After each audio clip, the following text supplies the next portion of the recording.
E os irmãos abram a Bíblia em Atos dos Apóstolos, capítulo 1, de 9 a 14. Diz assim: depois que lhes disse isso, vendo eles, foi elevado às alturas, e uma nuvem o recebeu, encobrindo-o aos seus olhos.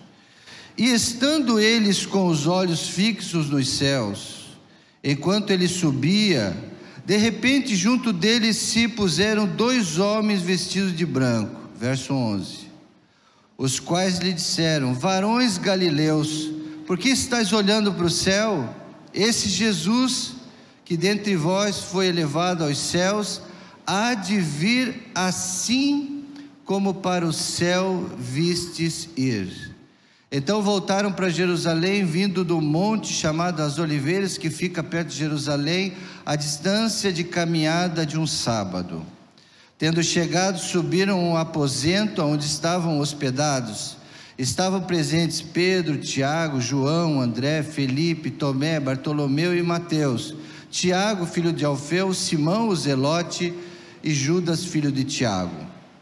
Todos estes perseveravam juntos em oração e súplicas com as mulheres e com Maria, mãe de Jesus, e com seus irmãos. Que Deus abençoe a sua palavra, amém, irmãos? Jesus vai voltar, amém, aleluia, maranata. Mas enquanto Jesus não volta, o que nós devemos fazer? Então esse é o tema da mensagem dessa noite. O que fazer até a volta de Jesus? O que devemos fazer? Então, irmãos, o relato é impressionante da ascensão de Jesus Cristo aos céus. Ele subiu. Parece história de quadrinhos, né? Mas eu creio que foi verdade, porque teve testemunhas oculares desse momento. Mas enquanto Jesus deu as suas últimas instruções, falou: ide por todo mundo, preguem o evangelho, levem, e ao mesmo tempo que ele dizia isso, os pés deles já saíram do chão. Ele começou a subir e veio uma nuvem e já levou e subiu. E aqueles homens começaram a olhar e apareceu, a Bíblia diz, 2 homens ali junto deles. Homens vestidos de branco. Possivelmente eram anjos do Senhor, porque os anjos já sempre estavam ali, especialmente em volta de Jesus. Esses anjos aparentemente parecem ser semelhantes àqueles que estavam no dia da ressurreição de Jesus, em cima do Santo Sepulcro, da pedra.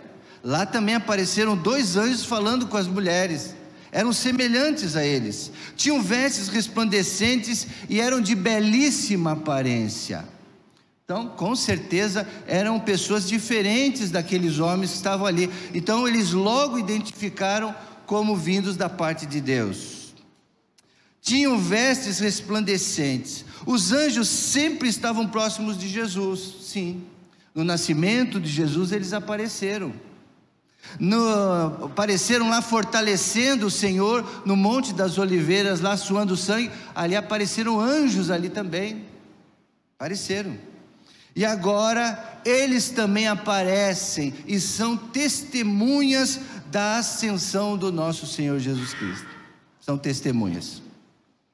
Qual foi a mensagem deles, dos anjos, desses homens? No versículo 11 fala exatamente isso. Olha, Jesus vai voltar. Eles dizem isso. No resumo é isso. Olha, esse mesmo varão que está subindo, Jesus está subindo, ele vai descer de novo, ele voltará. Falou para eles. Da mesma forma que subiu nas nuvens. Os homens de branco, de vestes brancas, falaram isso por quê? Eles queriam instruir os discípulos que, pela primeira vez ali, aliás, pela segunda vez, né, eles ficaram sem o mestre quando o mestre morreu, foi sepultado e ressuscitou. Aí ele aparecia, desaparecia, e nessa vez ele apareceu de novo, só que ele ia embora e nunca mais ia aparecer de novo, fisicamente ali, né, daquela forma. Então eles ficaram meio perdidos ali, meio atônitos, olhando para o céu. E aqueles homens disseram o seguinte: olha, parem de olhar para o céu, há muito trabalho a ser feito. Até Jesus voltar de novo, vocês têm que sair agora e fazer o que Ele pediu para vocês fazerem. Não percam tempo. Tinham que ser testemunhas do que tinha acontecido. Eles eram testemunhas oculares, então eles podiam falar para as pessoas: nós vimos Jesus, nós tocamos Jesus, Ele curou, Ele fez isso. Então eles eram testemunhas. Isso é muito importante, eles não podiam deixar isso de lado. Havia também uma comissão a ser cumprida. Jesus falou a grande comissão: vão por todo o mundo, não fiquem parados. Jesus também recomendou que vigiassem e orassem, e ordenou que nos atarefássemos então até a sua volta. Então Jesus pediu para eles o seguinte: orem, vigiem e vão pregar o Evangelho. Mateus 26, 41 diz isso, né? Vigiem e orem para que não caiam em tentação. O espírito está pronto, mas a carne de vocês é fraca. Então busquem mais ao Senhor, para que o Espírito de Deus em vocês se fortaleça, para que vocês consigam resistir os dias vindouros. Lucas 19, 13 diz: então chamou 10 dos seus servos, ele disse, e deu a minas, 10 minas. Isso é uma parábola que Jesus contou, né? Chamou então os servos e deu 10 minas para eles, e disse a eles: façam esse dinheiro render até a minha volta. Coloque esse texto, Lucas 19, 13, ele é chave, que foi uma parábola que Jesus contou, dizendo o seguinte: olha, trabalhem, multipliquem, corram atrás das coisas do Senhor, façam isso multiplicar até que eu volte. Então Jesus não quer ninguém parado. Por isso, varões, homens galileus, parem de olhar para cima, parem de ficar parados, vão agora, vocês têm muita coisa para fazer. É por isso que a igreja não para, irmãos. É por isso que quem Deus chama para ser pastor, o pessoal fica: pastor, calma, pastor, o senhor está muito rápido, pastor, para, não faz, para. Não posso parar, irmãos, porque olha aí, ó, Deus deu isso para a gente fazer. Nós não podemos ficar parado. A igreja tem que avançar, a igreja tem que correr, irmãos, porque Jesus deixou uma tarefa para a gente, tá? E nós temos que fazer isso. Façam esse dinheiro, ali ele falou de dinheiro, mas faça o trabalho de vocês render, a vida de vocês ser frutífera. Não fiquem parados, porque quando eu voltar eu vou cobrar isso de vocês. A continuidade da parábola vai dizer que o dono aí das minas, ele vai cobrar, aí vamos ver o que vai acontecer. E os anjos falam: olha, esse mesmo Jesus, esse mesmo que morreu na cruz, que salvou vocês, Ele mesmo vai voltar, não vai ser outro, é Ele. Jesus homem, mas agora Ele vai ter duas naturezas. Ele vai ter a natureza humana e a natureza divina. Não vai ser aquele Jesus que vai passar frio, passar fome, vai chorar, vai acontecer como Ele fazia, ficar cansado das caminhadas. Não vai ser mais esse Jesus que vão pegar Ele e chicotear Ele, cuspir nele, empurrar Ele. Não vai ser mais esse. Ele vai voltar, mas vai ser diferente. Assim Jesus se despede dessa terra, dessa forma Ele se despede. O mais puro entre os homens, o mais poderoso que já existiu, o mais nobre, o mais justo de todos os homens, se despede então da terra, dessa forma. O mais grandioso de todos que voltará. É por isso que a gente tem que falar, irmãos, aleluia, porque esse Jesus voltará, amém, queridos irmãos? Amém. Se você não disse aleluia, você vai dizer agora. Vamos ler o que está escrito em Apocalipse. Eu não coloquei a referência, mas está aqui, olha: vi o céu aberto e diante de mim um cavalo branco, cujo cavaleiro se chama Fiel e Verdadeiro. Está em Apocalipse. Ele julga e guerreia com justiça, seus olhos são como chama de fogo, sua cabeça há muitas coroas, e o nome dele todos conhecem. este vestirá com o manto tingido de sangue, e o seu nome é a palavra de Deus. Os exércitos dos céus seguiam, vestiam linho fino e branco puro, e montados em cavalos brancos. Da sua boca sai uma espada afiada, com a qual ferirá as nações. Ele governará com cetro de ferro. Ele pisa o lagar de vinho e o furor da sua ira, o Todo-Poderoso. Em seu manto e em sua coxa está escrito este nome: Rei dos Reis e Senhor dos Senhores. Amém? É isso que nós vamos ver quando Jesus voltar.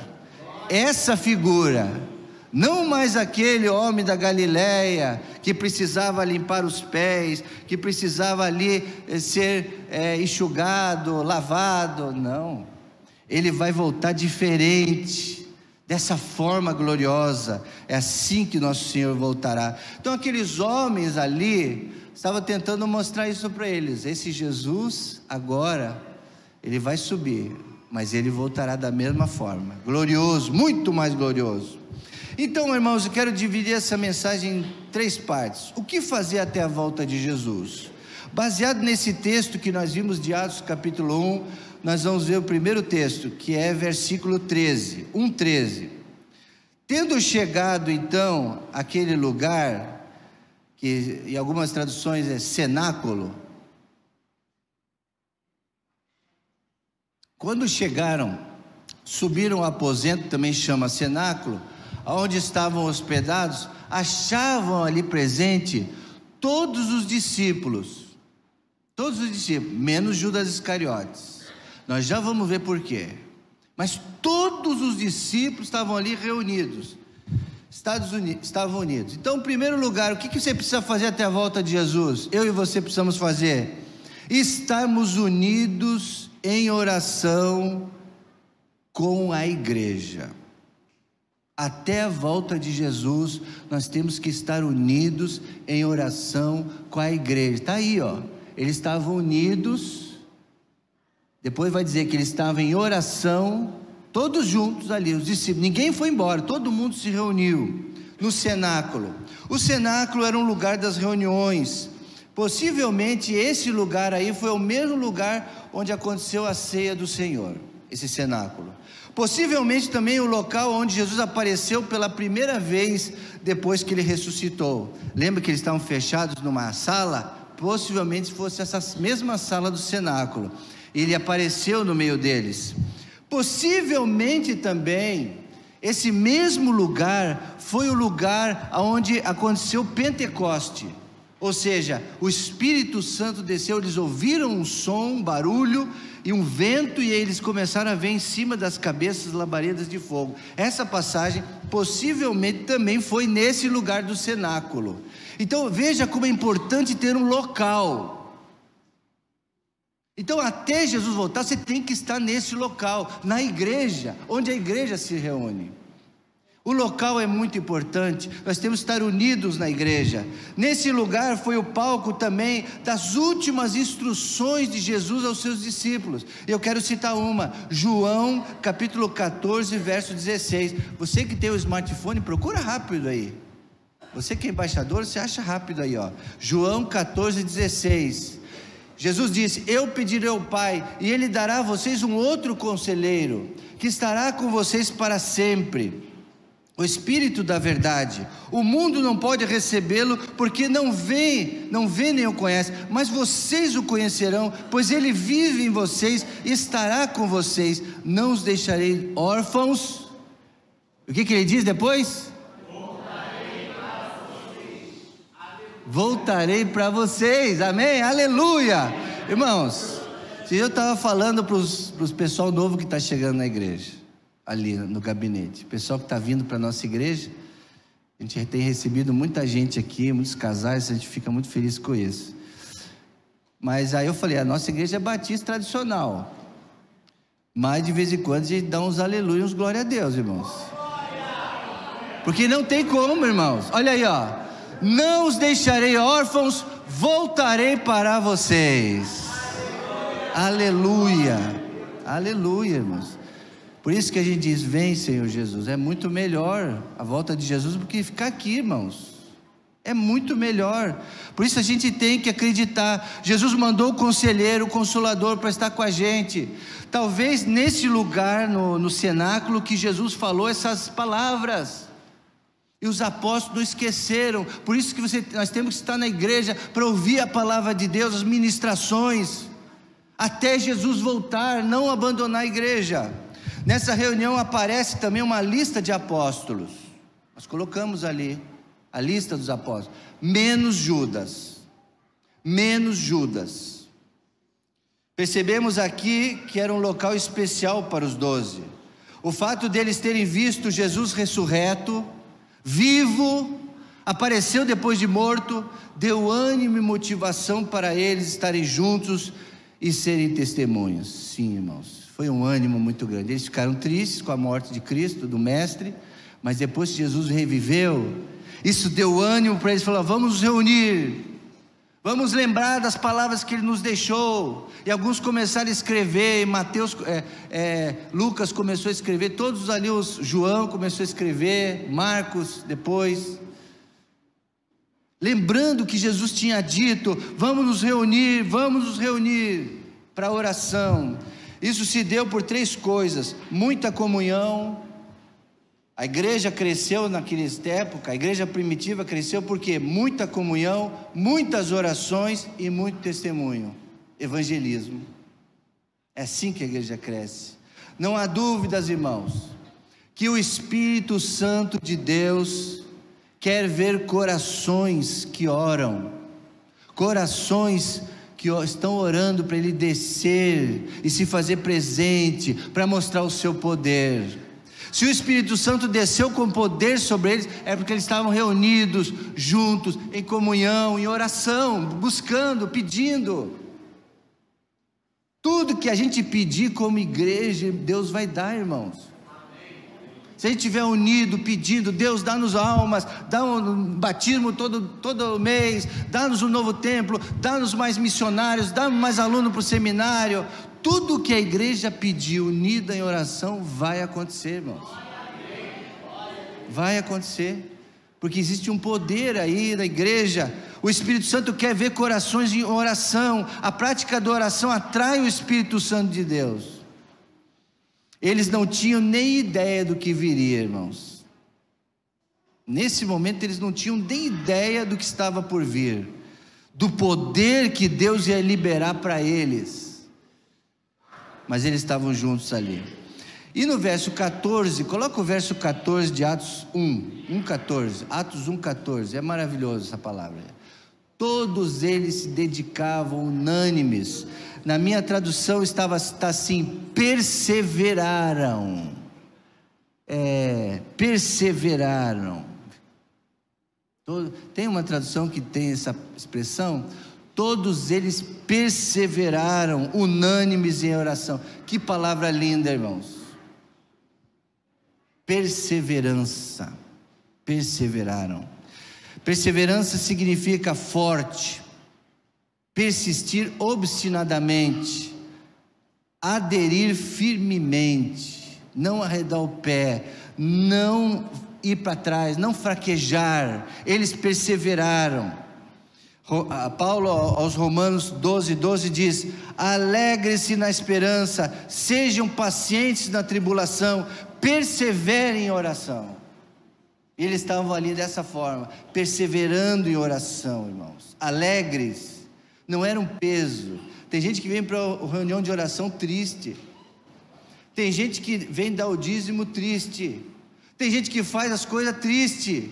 Nada na igreja, irmãos, tem que ser assim, é alegre. Alegrai-vos na esperança, dizia Paulo. E Tiago 5,16 também diz: portanto, confesse os pecados uns para os outros e orem uns pelos outros para serem curados. E a oração de um justo é poderosa e eficaz. Então, na oração existe um poder, irmãos. Então, eles permaneceram unânimes, perseveraram. Outra palavra bonita: unânimes. Eles perseveravam unânimes. Repita comigo: eles perseveraram unânimes. Unânimes. Palavra linda, irmãos. Com um só ânimo. Essa é a tradução. Com um só ânimo. Isso, irmãos, está registrado em todo o livro de Atos da igreja primitiva. Quer ver? Atos 2:44 e Atos 4:32. Olha como que era a igreja. Todos estavam cheios de temor e muitas maravilhas e sinais eram feitos pelos apóstolos. Todos estavam cheios de temor. E Atos 4:32. Da multidão dos que creram era só um a mente e o coração. Ninguém considerava unicamente a coisa alguma que possuísse, mas compartilhavam tudo que tinham. Olha que beleza. Eles eram unânimes. Então, irmãos, quando Jesus subiu, os varões chegaram, falaram, deu as instruções, e eles logo então, primeira coisa que eles fizeram, estavam unidos, juntos em oração. Então a primeira coisa que nós temos que fazer até a volta de Jesus, continuar firme em oração, unânimes, perseverantes, amém, irmãos? Amém. Primeira coisa que você deve fazer. Segunda coisa que eu e você precisamos fazer até a volta de Jesus, verso 16, 17, 18, verso 16, 17, 18, Pedro se levantou, verso 15, no meio dos discípulos e começou a falar o seguinte: irmãos, era necessário que se cumprisse a escritura, que o Espírito Santo disse da boca de Davi acerca de Judas, que foi o guia naqueles que prenderam a Jesus, aos que prenderam Jesus. Próximo. Ele foi contado como um dos nossos e teve participação nesse ministério. Guarda isso aí. Ora, com o pagamento que recebeu pelo seu pecado, Judas comprou um campo, ali caiu de cabeça, seu corpo partiu ao meio e as suas vísceras se derramaram. Todos em Jerusalém ficaram sabendo disso, de modo que na língua deles esse campo passou a chamar-se Aceldama, isso é, campo de sangue. Irmãos, pesado essa palavra aí de Pedro, hein? Pedro, já inspirado pelo Espírito Santo, começa uma ministração forte, dura, que não podia acontecer mais até Jesus voltar de novo. Eles eram 12, um tinha traído. Isso não pode acontecer. Não pode. Eles falam assim: isso não vai mais acontecer no nosso meio, não pode mais acontecer isso, até Jesus voltar, não pode mais haver traidores. Triste final para Judas Iscariotes, o traidor. Triste final, irmãos. Aí aparece exatamente o que aconteceu. E esse, irmãos, aqui mostra para a gente um problema, o problema do livre-arbítrio. Esse é um grande problema que eu e você lutamos. Você é livre, irmão, irmã, jovem, você é livre. Eu perguntei para vários jovens aqui que eu vi hoje de manhã, hoje à tarde: como é que foi o culto jovem ontem? Você veio? Ah, não vim. Como é que foi o culto jovem? Você veio? Eu perguntei para uns 5 aí. Ninguém veio. Eu falei: mas quem veio então? Esse culto jovem, se era por jovem? Então a pessoa olha: não, eu não vim. Aí não deu motivo, deu outro não falou nada. Mas ele podia tomar uma decisão, com certeza tomou uma decisão, ou de vir a um culto jovem, ou não ir. Esse livre-arbítrio, irmãos, às vezes nos atrapalha, mas você é livre. Seria tão bom se Deus tirasse esse livre-arbítrio do homem. Ah, como seria bom, né? Seria tudo tão maravilhoso. Aí não ia haver tantas coisas ruins, não ia haver mais traições, não ia haver mais invejas, fofocas, maledicências, não iria haver mais, haveriam menos falhas nas escalas de serviço, do louvor, dos trabalhos da igreja. Se não tivesse o livre-arbítrio, se nós não tivéssemos escolha, teríamos que fazer. Com certeza haveria mais constância na escola dominical, os irmãos faltariam menos, e tantas outras coisas que iriam acontecer se não tivesse livre-arbítrio. Mas como tem, o irmão pode decidir: não, eu vou, eu não vou, eu faço, eu não faço, eu priorizo isso, deixo as coisas de Deus de lado. A filosofia tenta explicar isso dentro do coração do homem, irmãos. As ciências sociais também tentam responder essas perguntas, se pronunciar, mas não adianta. O coração do homem é incontrolável, irmãos. É difícil, é indomado. É indomado. Só quando entregamos totalmente a nossa vida, a nossa mente, o nosso coração, toda a alma, amamos a Deus toda a alma, toda a mente, todo o entendimento, toda a vontade, é que podemos ter resposta ou algum controle sobre as nossas vidas, dos nossos comportamentos diante de Deus. Então, irmãos, até que Ele venha, nós precisamos manter firme a nossa lealdade, a nossa fidelidade, e não trair ninguém. Paulo tenta explicar como ele tentava fazer isso, que Paulo foi difícil a mudança dele, não foi fácil, mas ele, na sua teologia, mandando as cartas para as igrejas, vendo as dificuldades das igrejas, os problemas de dissensão, de problema de fofoca, de problema de um querer ser mais que o outro, problemas que existem entre os humanos, ele tentou ministrar. Ele falou em 2 Coríntios 10:5, o seguinte: o que ele disse em 2 Coríntios 10:5? Destruímos argumentos de toda pretensão que se levanta contra o conhecimento de Deus, e levamos cativo todo pensamento, para quê? Para torná-lo obediente a Cristo. Vamos ler a partir ali vamos ler? E levamos cativo todo pensamento para torná-lo obediente a Cristo. Deus, eu não quero mais pensar nisso, então eu entrego a Ti. Deus, eu não quero mais fazer isso, esse meu temperamento eu não quero, eu te entrego a Ti, para você tentar talvez ter mais um autocontrole da tua vida até a volta de Jesus. Cuidado, irmãos, muito cuidado. É citado aqui pelo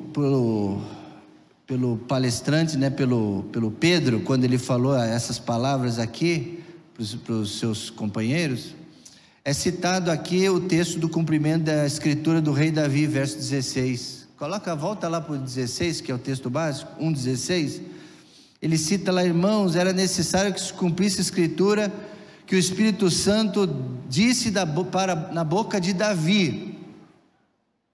Vamos lá para o Antigo Testamento. Possivelmente Pedro estava se referindo ao Salmo 109, versículo 2-8. O que diz o Salmo 109, de 2-8? Diz assim: pois homens ímpios e falsos abriram a boca contra mim, e com a língua mentirosa me difamam. Eles me cercam com palavras odiosas, atacam-me sem motivo. Retribuem o meu amor com acusações, mas eu permaneço em oração. Retribuem-me o bem com o mal, o amor com o ódio. Designam o ímpio para ser o seu oponente, que à sua direita esteja um acusador, seja declarado culpado. Então ele estava falando de que isso aconteceu com Jesus, mas lá no Antigo Testamento o rei Davi estava falando isso, e naquele momento estava se cumprindo isso, que Jesus, que ministrou amor, foi odiado, que foi traído pelo seu amigo. Então aí vem o julgamento. Seja declarado culpado no julgamento, e que até a sua oração seja considerada pecado. E agora? Seja a sua vida curta, e que outro ocupe o seu ofício. Então veja bem, eles eram 12, um traiu, foi embora, ficaram em 11. Eles falaram assim: vamos ter que substituir Judas por uma outra pessoa. Por isso que talvez ali Pedro estava se referindo a essa palavra, para que eles pudessem escolher um outro apóstolo para substituir Judas, que o traiu. E essa vida curta foi a de Judas Iscariote, que se suicidou, né? É pesado, irmãos, a consequência da traição, muito pesada. Por isso que a gente tem que pensar 2 vezes antes de falar de alguém, antes de acusar, antes de dar falso testemunho de alguém. Para você fazer isso, tem que ter uma certeza, e olhe lá, é muito perigoso. Irmãos, até a volta de Jesus, precisamos estar atentos a não cometer esse tipo de coisa, jamais. Paulo fala isso em Gálatas 5:20, ele compara o pecado de idolatria e feitiçaria, o que? O ódio, a discórdia, o ciúme, a ira, o egoísmo, dissensões, facções, embriaguez, orgias. Eu vos advirto, como antes vos adverti, que as que praticam essas coisas não herdarão o reino de Deus. É proibido. Então, irmãos, até a volta de Jesus, a igreja santa do Senhor precisa cuidar com as amizades, ser fiel, ser verdadeiro, ser amigo e cuidar para não trair. Se tiver algum problema com alguém, resolva, faça disso uma prioridade, senão a tua vida não vai, senão a igreja não cresce. As igrejas às vezes não crescem porque tem problema ali entre as pessoas. Resolva os conflitos, as rixas, os ódios. Eu tenho ouvido umas histórias de que o irmão não vai na casa do outro. Foi marcado um culto lá no aniversário da irmã, vai ser naquela. Aí eu não vou lá porque eu não me dou bem com ela. Gente, ou com ele. É proibido. Até a volta de Jesus, você não pode ter essas coisas. É proibido. Judas se desviou para ir para o seu próprio lugar. 1:25. É a continuação do texto ali, né? 1:25. Judas se desviou para ir para o seu próprio lugar. Infelizmente tem pessoas que não podem estar na igreja. Não se comportam bem, então não deve estar na igreja, então tem que sair para o seu próprio lugar, onde há mentira, onde há discórdia, em lugares assim. Na igreja não é lugar disso. A igreja é um lugar de encontrar amizades verdadeiras, apoio, fidelidade. Judas se desviou e saiu do meio deles. Precisamos de crentes que obedeçam às instruções do Senhor. E quais são? Jesus deixou tantas para nós, irmãos. Eu vou deixar uma para vocês. Mateus 5:44. Mas eu vos digo: amem os seus inimigos e orem por aqueles que vos perseguem. Amem. Pedro então desabafa aqui nesse discurso e mostra em suas palavras tristeza, decepção, talvez quase chorando. Teve que falar essas palavras duras contra uma pessoa que ele considerava amigo, Judas Iscariotes. Irmão, Judas Iscariotes era um dos 12. Ele era amigo de todo mundo ali. Ele era amado por Jesus, caminharam juntos, comeram juntos, dormiram juntos. Todos os apóstolos ali, irmãos, foram pegos de surpresa nessa história toda. Confiavam nele. O próprio Jesus confiava em Judas. O próprio Jesus chamou. Imagine, será que Jesus errou? Jesus confiou no coração daquele homem, só que ele virou, ele mudou, ele traiu, ele iludiu. É o livre-arbítrio, irmãos, infelizmente. Quando Jesus deu o pão ao traidor na mesa na última ceia, você sabe essa história, né? Respondeu Jesus, João 13:26, aquele a quem eu der esse pedaço de pão molhado no prato. Então, molhando o pedaço de pão, deu a Judas Iscariotes, filho de Simão. Tão logo Judas comeu o pão, Satanás entrou nele. O que você está para fazer, faça depressa, disse Jesus. Então tem também a mão do inimigo ali, quando você dá um falso testemunho, quando você fala mal de alguém, quando você trai alguém, há o inimigo ali conduzindo. E na igreja de Jesus, até a volta de Jesus, a gente não pode deixar isso acontecer. Irmãos, é triste, foi muito pesado isso. Alguns tentam entender Por que Judas traiu a Jesus? E eu ouvi alguns comentários falando de uma história, que foi a partir daquela história, daquele momento, é que Judas decidiu trair a Jesus. Que momento foi esse? Está registrado em João 12:3. Foi quando uma mulher chamada Maria pegou um frasco de nardo puro, de perfume caríssimo. Era o equivalente a não sei quantos homens, o trabalho do ano todo, era caríssimo. 300 denários que custavam isso. Muito dinheiro. Mas ela derramou aquele perfume caro aos pés de Jesus e começou a enxugar com os cabelos. E a casa se encheu de uma fragrância e perfume gostoso. Mas um dos discípulos, Judas Iscariotes, que mais tarde iria traí-lo, fez uma objeção. Por que esse perfume não foi vendido e o seu dinheiro dado aos pobres? Seria 300 denários. Está em João 12:3-8.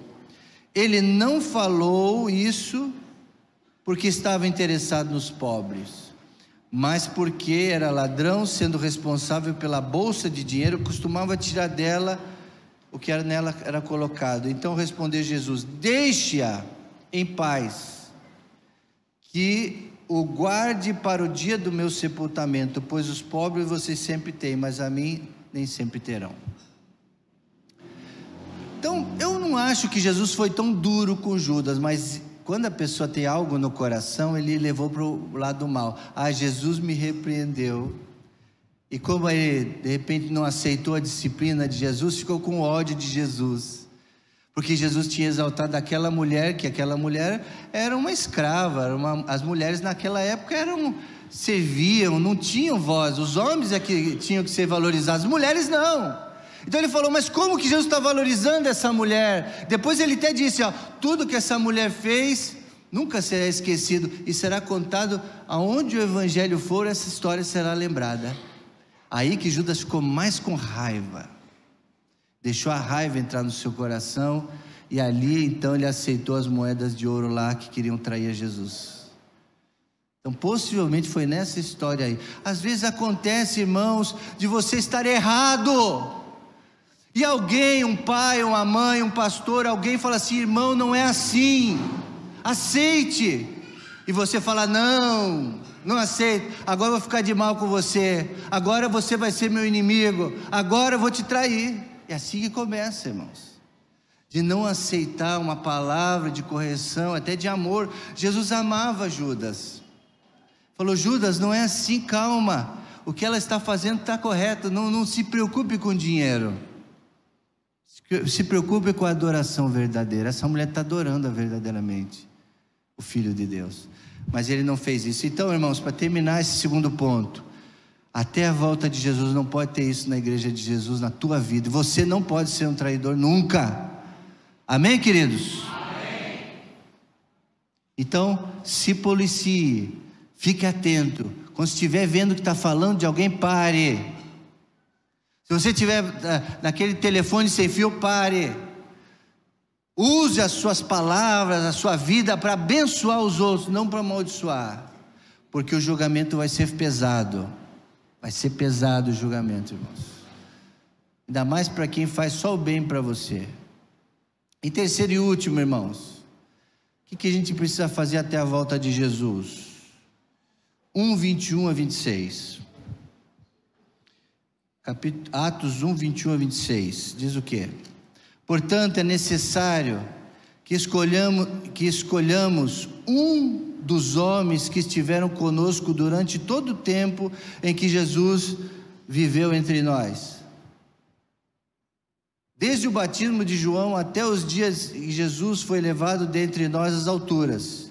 É preciso que um deles seja conosco testemunha da ressurreição. Então indicaram 2 nomes: José, chamado Bersabás, também conhecido como Justo, e Matias. Depois oraram: Senhor, tu conheces o coração de todos, mostra-nos qual desses 2 escolheste para assumir esse ministério apostólico que Judas abandonou, indo para o lugar que lhe era devido. Então lançaram sortes, e a sorte caiu sobre Matias. Assim ele foi acrescentado aos 11 apóstolos.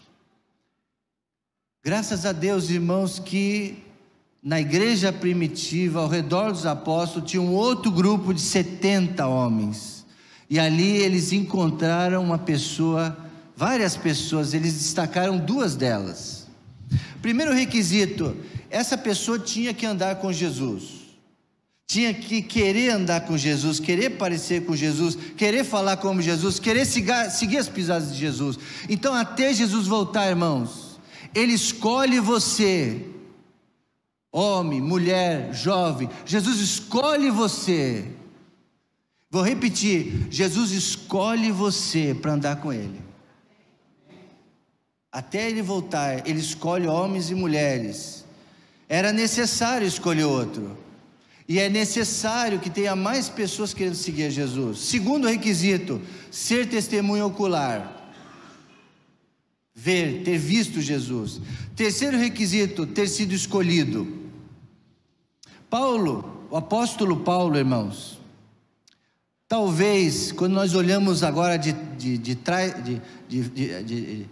agora da nossa ótica para trás, a história, nós diríamos assim: esse 12º apóstolo tinha que ser o apóstolo Paulo. Ele foi o mais preparado, ele foi o que mais fez. Não podia ser nem Matias, nem José, tinha que ser Paulo. A escolha mais adequada para eles teria que ser isso. Mas Paulo não tinha sido escolhido por Jesus ainda. Ele perseguia a igreja, ele matava os cristãos, então não podia ser Paulo naquele momento. Então eles escolheram um dos dois. Somente depois, na estrada de Damasco, onde Jesus apareceu a ele, e isso nós chamamos de conversão. Então, para você estar mais preparado por Jesus nessa vida, é preciso haver a conversão. Você decidir aceitar Jesus e mudar, é virar as costas para o pecado, se voltar para Deus e seguir Jesus. Isso a gente chama conversão. Somente quando depois disso aqui, o apóstolo Paulo, que nós chamamos ele de apóstolo, porque em Atos 9:15 diz: mas o Senhor disse a Ananias: vá, pois este homem é um instrumento escolhido para levar o meu nome perante os gentios, aos reis e perante todo Israel. Então esse nome foi escolhido. Não tenha dúvida no seu coração, meu irmão, que Deus está batendo na porta do seu coração e você é uma escolhida dele. Você é escolhido dele para estar nesse mundo se preparando para até ele voltar. Então, terceiro motivo: ser um discípulo fiel, uma testemunha, um escolhido. Romanos 11:13: estou falando a vocês, gentil, visto que sou apóstolo para os gentios, exalto o meu ministério por isso, diz Paulo em Romanos 11:13. Eu agora sou apóstolo dos gentios, sou escolhido de Deus. Na teologia de Paulo vemos muito sobre a escolha dele, muito que ele fala sobre isso. Eu não fui escolhido lá entre os 12, mas Jesus me escolheu. Eu não estava lá, mas Jesus me escolheu. E Jesus está escolhendo pessoas até os dias de hoje. Paulo então falou muitas vezes em suas cartas: Deus vos elegeu, ele dizia. Deus vos predestinou, ele falava.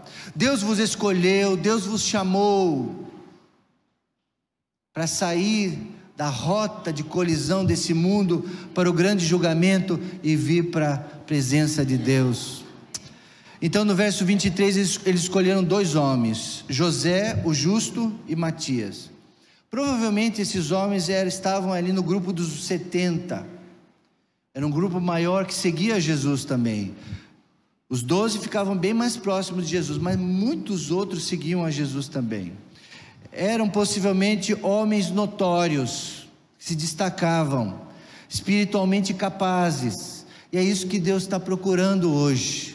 Deus, Ele quer formar em você pessoas capazes, pessoas notórias, pessoas espirituais. Jesus quer formar isso. José Bersabás quer dizer o seguinte: filho de Sabá. Na tradução do original, filho do juramento, filho da sabedoria. Então, por isso é que ele teve esse codinome Justo, José o Justo, porque ele era uma pessoa de destaque, pelo seu nome, pela sua forma de agir. Indica também um alto grau de santidade. Mas ele não foi escolhido. Tinha que escolher um, eram dois.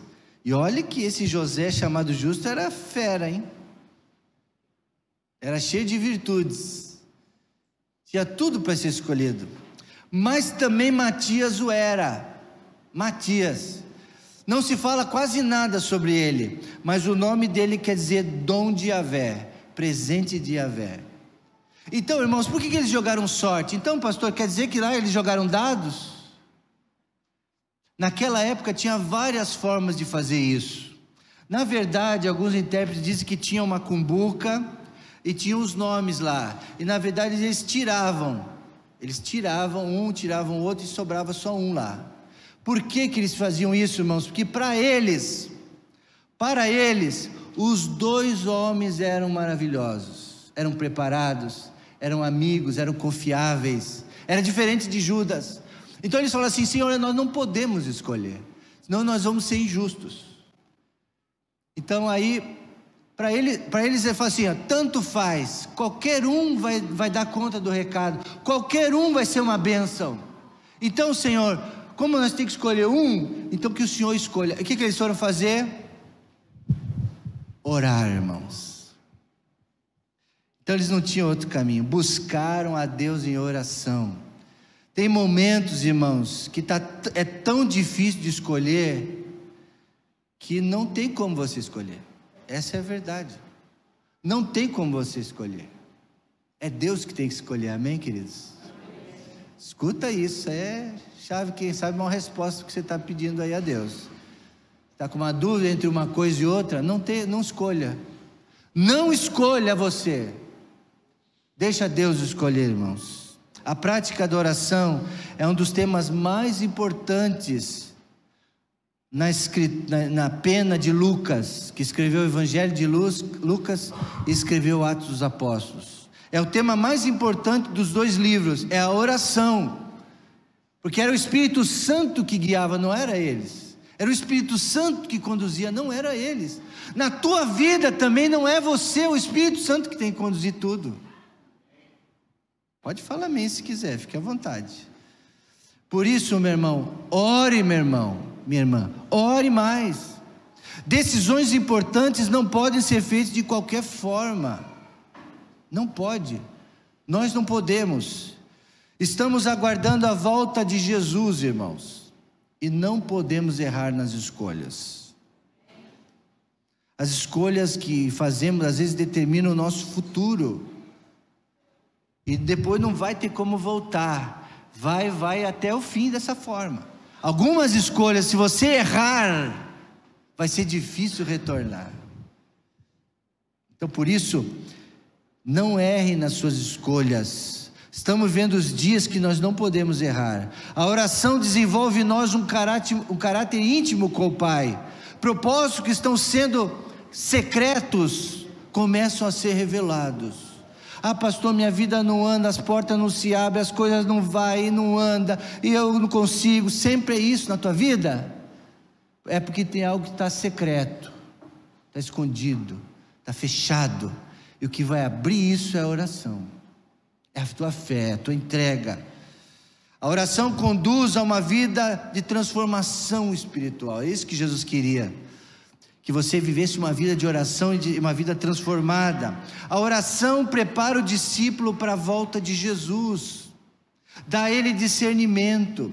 Através da oração nós enxergamos mais, nós vemos o invisível.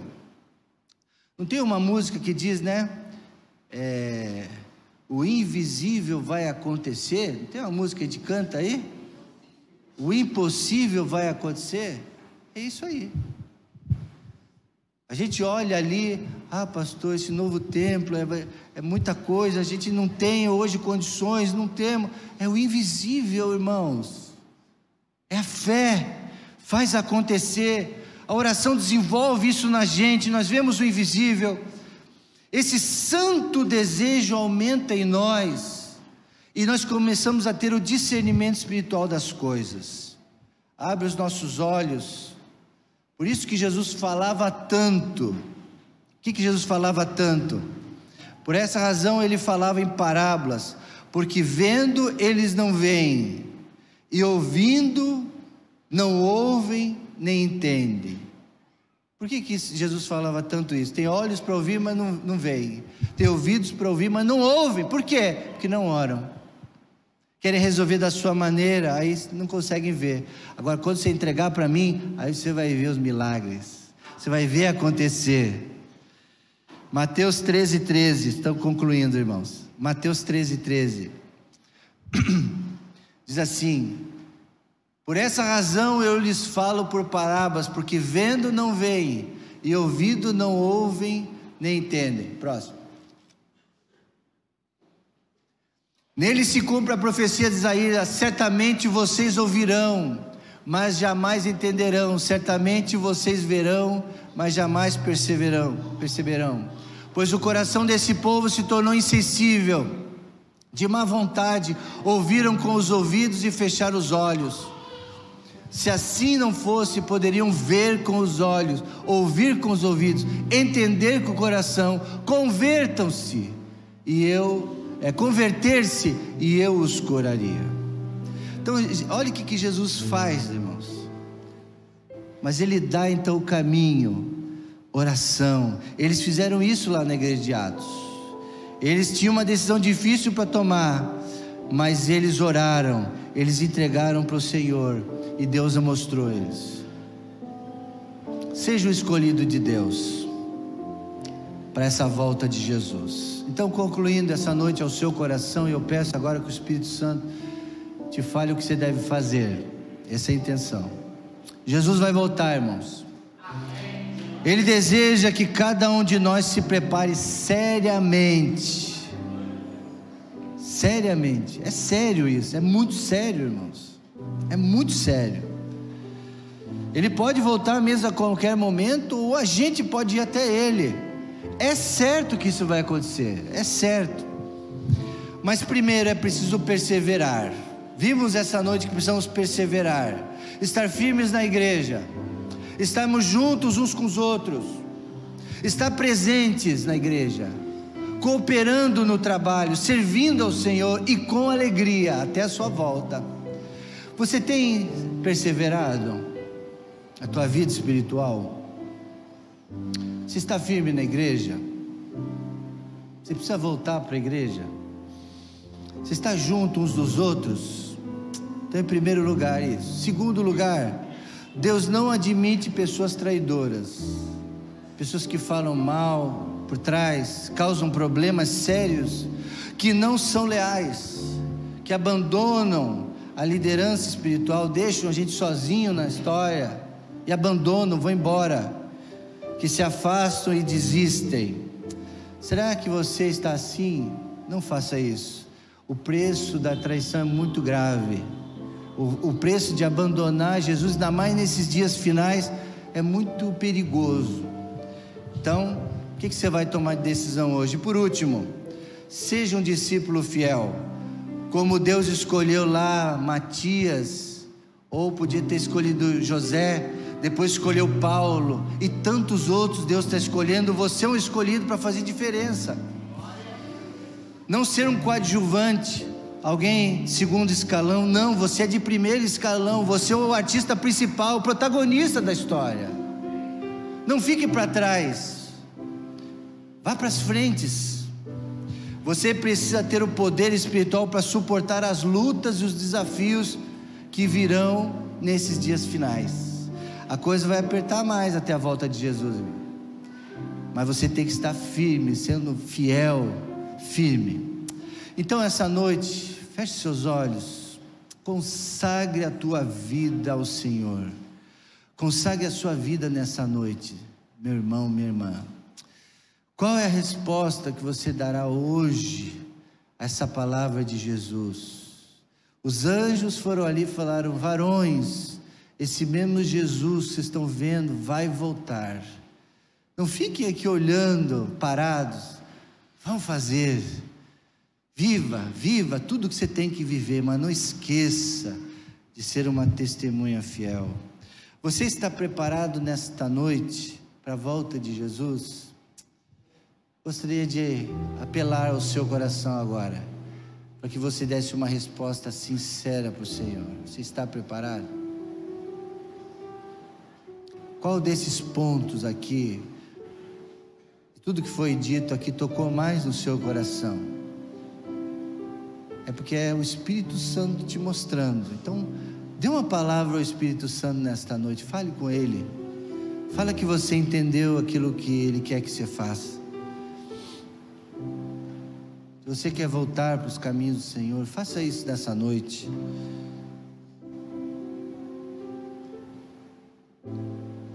Você está preparado essa noite para a volta de Jesus? Se você sente que não, então vem aqui essa noite e diga para Deus: Senhor, eu entrego toda a minha vida para o Senhor. Eu quero estar preparado, Senhor. Quantos querem estar preparados? Você quer voltar? Então faça isso. Pai, toca os corações, Senhor, e faz com que a minha vida aqui à frente, a cada irmão meu, cada ovelha do teu pastorado aqui, seja bem preparado para quando Jesus voltar.